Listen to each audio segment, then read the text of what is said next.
Up to version 2023, RecurDyn included a dedicated code editor called Vsta. This editor was used to create and compile macros using ProcessNet.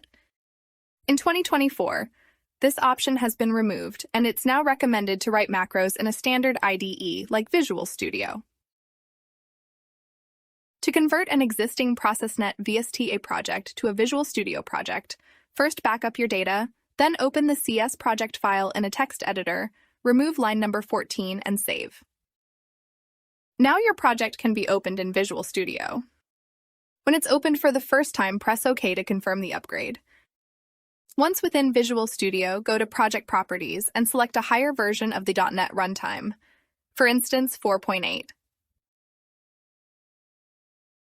Then, delete the XML file attached to this application.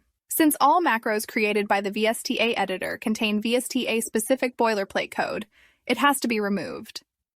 To do that, open the file This Application CS and find the Vsta-generated code block. Delete the whole block, but don't delete the block after it, called RecurDyn generated code. If you try compiling at this stage, you will get one final syntax error pointing to a line within the generated code block. To fix it, you need to add one line of code. The best place for it would be under Common Variables. Pause this video to write it down or copy the text from the description.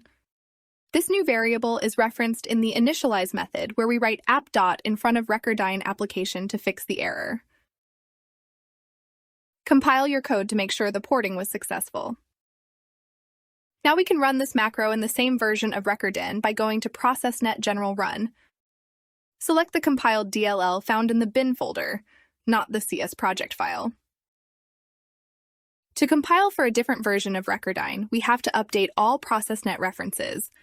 For example, version 2024 uses ProcessNet version 10.2. The fastest way to do that would be to go back to the text editor and search and replace the current version number with 10.2. Visual Studio will pick up on this change automatically. Recompile and try running the macro.